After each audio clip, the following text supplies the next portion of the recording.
We're going to walk down Pennsylvania Avenue. I love Pennsylvania Avenue. And we're going to the Capitol. We're going to try and give them the kind of pride and boldness that they need to take back our country. On January 6th, hundreds of Trump supporters stormed the Capitol complex. The insurrection was the worst breach of Capitol security since the War of 1812. The siege led to widespread vandalism. More than 50 police officers were injured and 5 people died.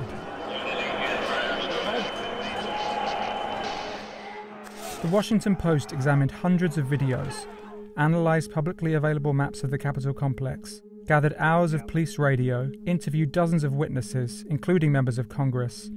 You know, when the plane's going down or the building's on fire, was this that calm? And reviewed official communications to reconstruct how the pandemonium unfolded and retrace the peril that lawmakers faced. In the crucial first hour of the attack, the mob stormed through the Capitol, at times coming within feet of lawmakers or Vice President Pence. The Post used a facial recognition algorithm to analyse video from inside the Capitol and estimated that at least 300 rioters were inside the building while police struggled to evacuate lawmakers. Members of the mob violently clashed with outnumbered police and in some instances appeared to be looking for members of Congress.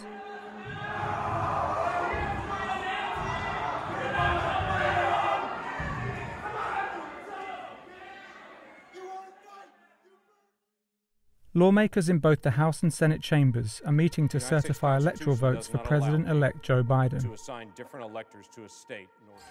Outside, a man uses a police shield to smash a window.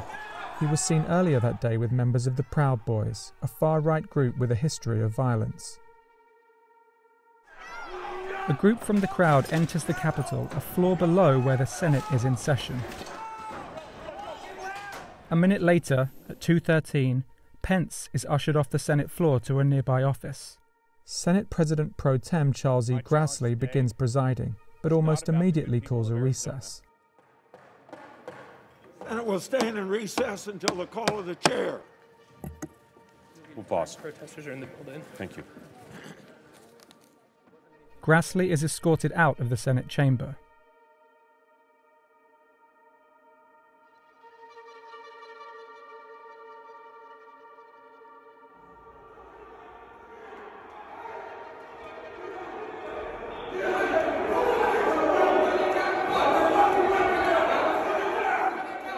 At that moment, one floor below the Senate chamber, rioters enter and begin pursuing a lone Capitol police officer, Eugene Goodman, up a staircase to the second floor.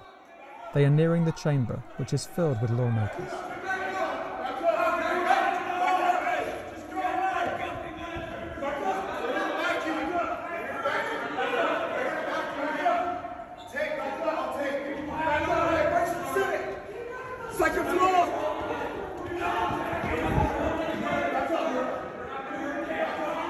The rioters at one point pass within 100 feet of where Pence is huddled with his family.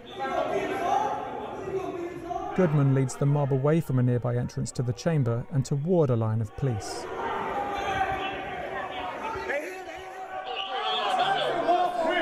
What's the point of stopping us at this point? What's the point of stopping us at this point?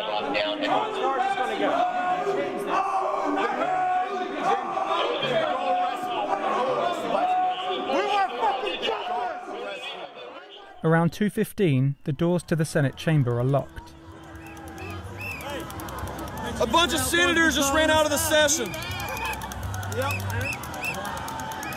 A bunch of senators just ran out of their session. Oh, did they? That's what they said. Whoa! Yes. Senators ran out of their session. Senators ran out of the session. Yes.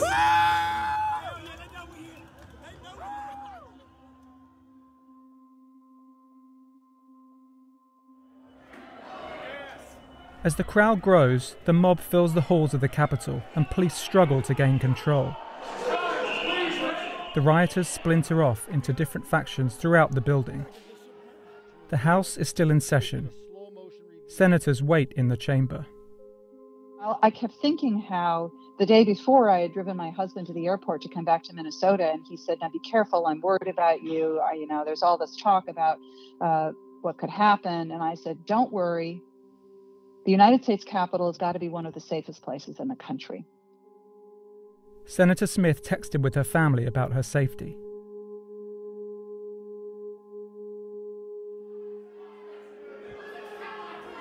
A group of rioters moved toward the northeast side of the Capitol, where officers attempt to push them out of the building.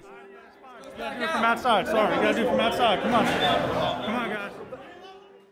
Or completely erased from President Trump's total. On the south side, the House continues proceedings, even as the Senate is locked down. Representative Paul Gosar has the floor, but members are restless. Madam, Mr. Speaker, can I have order in the chamber? The House will be in order. The House will be in order. Okay. Police announced the attack on their radio channels. The Capitol has been breached. House Majority Leader Steny Hoyer is escorted out of the chamber, and the House goes into recess. House Speaker Nancy Pelosi has already been evacuated. At 2:19, Capitol Police issue an alert on a, quote, security threat inside the building. By 2:25, the size of the mob swells in the crypt, the room right under the Capitol rotunda, and violent rioters crush the police.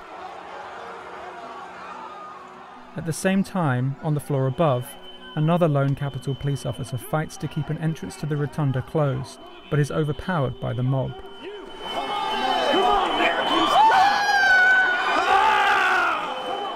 Rioters stream through the now open main doors on the east side of the building. Occupy, do not destroy! Occupy, do not destroy! Do not break it! They flood through the rotunda and into Statuary Hall, moving toward the House chamber, where as of 2:26, representatives have resumed session. We could hear a lot of the noise from the rioters who were entering, and we were getting alerts on our phones about the Capitol being breached, and yet, everything was still continuing on the floor, and we couldn't understand it. Rioters enter House Speaker Nancy Pelosi's suite. Members of Pelosi's staff hide under a table in the conference room. Texting Mike that they're within her hallway. We need Capitol Police, I think, coming to the hallway. They're pounding on doors trying to find her. Yeah.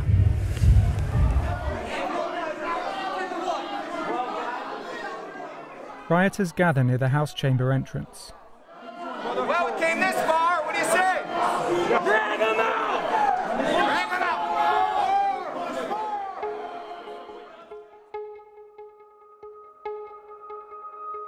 The House recesses again at 2:29. The Senate is evacuated at 2:30. Over the next several minutes, senators move out of the chamber to a nearby staircase. For security reasons, the post is not showing the specific routes lawmakers travel from there, but they pass within yards of rioters, separated only by a handful of outnumbered police. As we were being escorted out of the chamber and walking toward the staircase, I looked over and the Senate parliamentarian, Elizabeth McDonough, was standing next to me, and she was carrying a bunch of things. She was including one or two of the boxes containing the electoral votes as they were cast.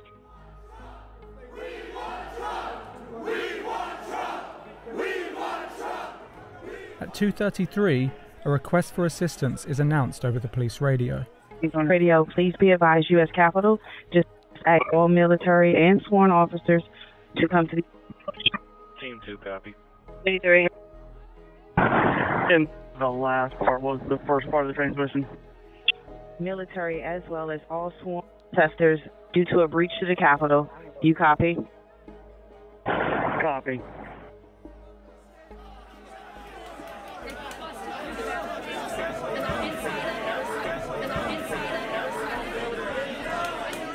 Rioters flood the hallways and look for an entrance to the barricaded House chamber, while members of Congress remain on the floor and in the gallery 1 floor above. We were just told that there has been tear gas in the rotunda, and we're being instructed to each of us get gas masks that are under our seats. Over the next few minutes, security attempts to block the chamber doors as lawmakers and staff evacuate. When we were evacuating, they were actually pounding on the House door. So we knew that they were there, they were pounding on the House door, and we were in the process of evacuating. They kind of yelled at us, from below, since we were in the gallery, that there's been a breach and we might have to hide under our seats. Plainclothes law enforcement officers on the House floor draw their firearms and aim towards the doors as rioters break windows and push against the barricade. Lawmakers and congressional staff on the House floor are evacuating via the Speaker's lobby at 241, just as rioters reach the lobby and come within approximately 60 feet of the lawmakers. Members of Congress file down narrow, rarely used staircases to a secure location.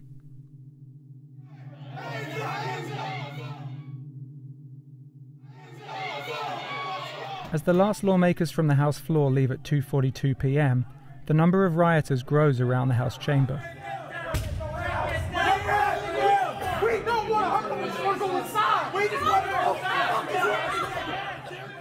Some representatives remain in the House gallery. I called my wife. And as soon as I heard her voice, I realized, oh man, am I having that call? When the plane's going down or the building's on fire. Is this that call? Officers move aside as a tactical unit is arriving, but the mob starts smashing the windows with flagpoles and helmets.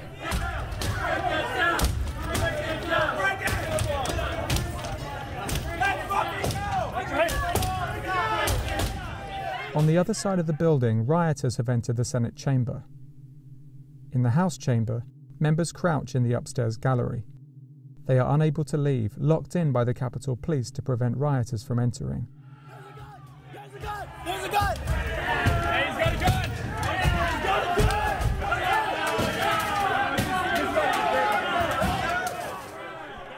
Ashley Babbitt, a Trump supporter and Air Force veteran, tries to climb through the shattered door window. An officer fires a single shot. The shot was audible inside the House chamber, where members are soon concerned their lapel pins might identify them. Yeah.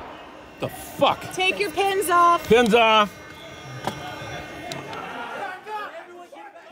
Babbitt later died of her injuries.